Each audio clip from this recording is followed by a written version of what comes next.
There are towns in New Jersey where the houses sit along lagoons instead of streets.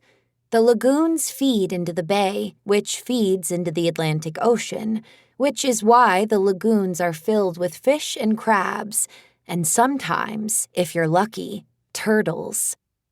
Neighbors' backyards face one another, families separated by water and boats, but you're close enough to know everyone's business. Voices carry easily, and none were louder than the voices of the Ali-O'Connor family. Their house sat at the end of one such lagoon.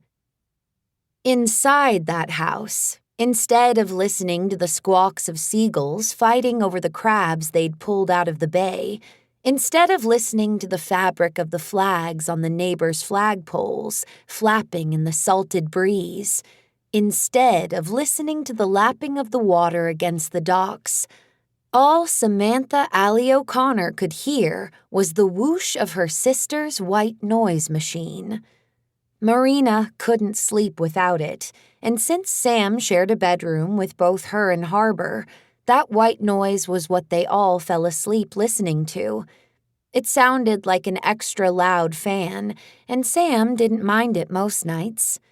When she'd first come to live with the Ali-O'Connors, and it was a scary new place, it had even helped her sleep. Now, she couldn't even remember thinking this house was scary. It had been home for the last 3 years. What Sam did mind about Marina's sound machine was that because of it, Sam hadn't heard Harbor wake up. That was the first mistake of the day, because it meant the oldest Ali-O'Connor sibling had a head start. Sam leapt out of bed and quickly changed out of her pajamas. She found her flip-flops among the others piled by the entrance, slipped them on, and rushed out the door. On the side of their house, on top of the little white rocks that covered the yard instead of grass, sat boats in various sizes, waiting for repairs.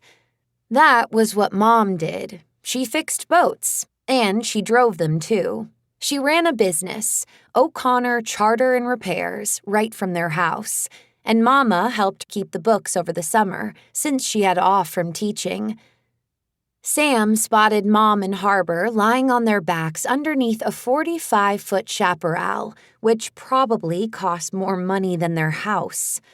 Mom, with tools in hand, was explaining how to fix the motor. This was a capital P problem in Sam's opinion. No matter how hard Sam tried, Harbor always was the first one awake. She must have memorized the creaks in the floorboards and mapped a direct route out of the bedroom. She'd probably done it with a smile on her face because Harbor wanted Mom's business all to herself. But in Sam's opinion, Mom's business was just as much Sam's as it was Harbor's, and Sam was going to prove that to everyone. However, making the second mistake of the day, Sam slid right underneath the boat and onto the hard little rocks without announcing her arrival. This was against Mom's rules. "Oh my God, Sam, you can't sneak up on us like that when we're working under the boats,"